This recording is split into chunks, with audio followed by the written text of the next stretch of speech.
This is the Savvy Philanthropist Podcast. My name's Kirk. We are a financial planning podcast for people who want to do philanthropy well.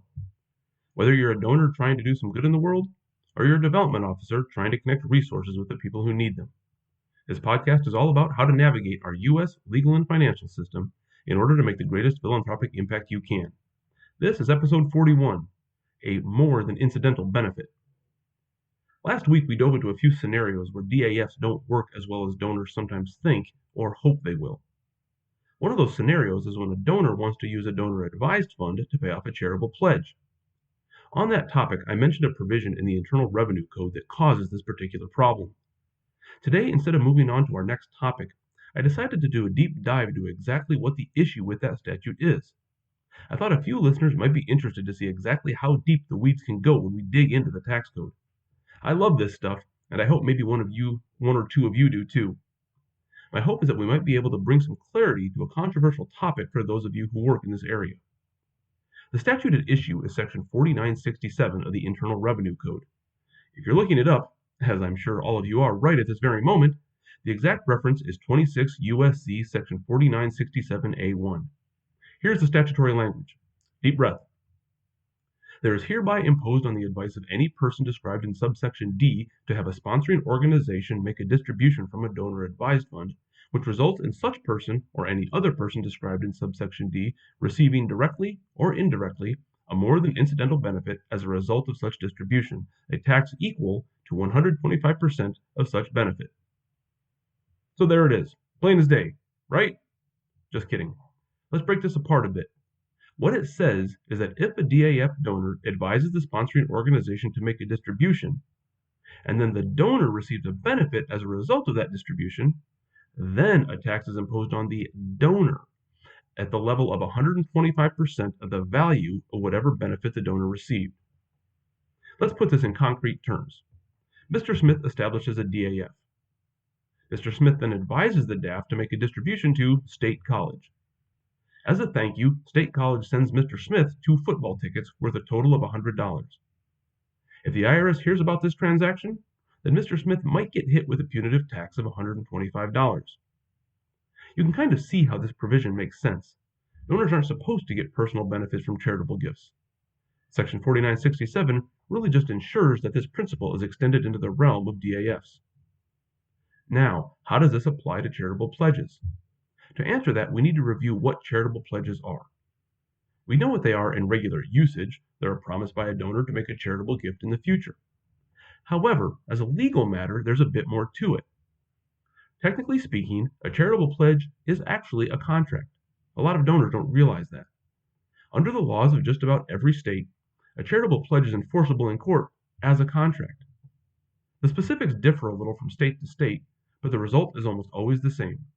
If Mrs. Jones signs a $10,000 pledge to private university and then decides she'd just rather not pay, then private university technically has the power to sue her in court for $10,000.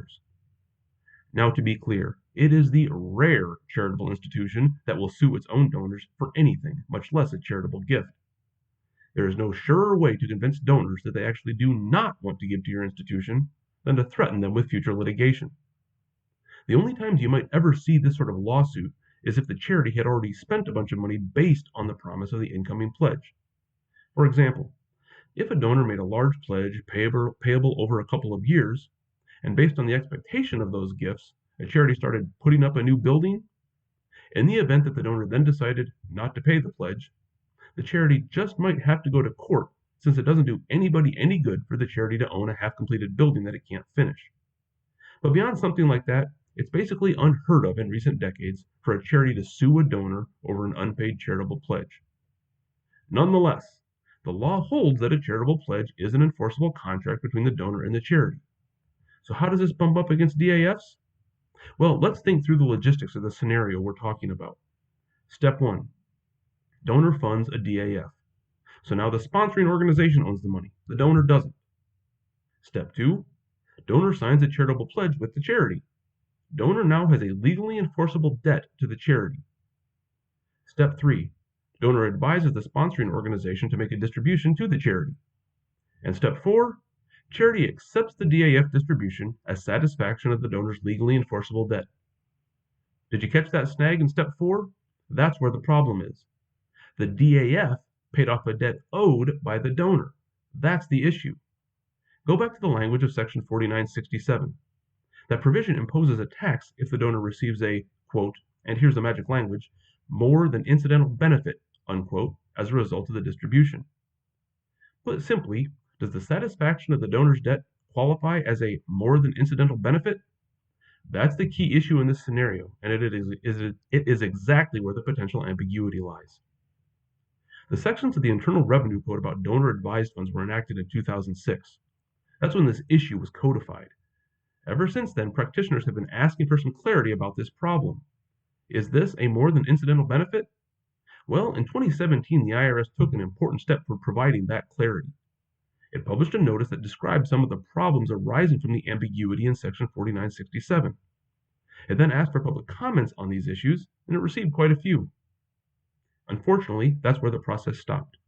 As far as I've ever heard, the IRS has not yet incorporated those comments into any sort of formal rules or clarifications about this. So the ambiguity remains. And so where does that leave us for the moment? Well, that leaves us right where we started. As you might imagine, charities are not very excited at the prospect of the IRS imposing taxes on their donors as punishment for advising DAF distributions. So charities have always taken the conservative approach. Almost universally, charities tell their donors that DAF distributions may not be used to satisfy charitable pledges. And every sponsoring organization of which I'm aware says the same thing. Most of them make it sound like this is an open and shut legal case, but the truth is, it's all about that ambiguity written into the tax code. I don't think there's any reason to hope that DAFs or charities will change their position until the IRS clarifies this issue one way or another, but that's where we are today. If you're enjoying this podcast, be sure to click subscribe so you don't miss any episodes. If you know other people who might find this podcast worthwhile, please share it on your social media platform of choice.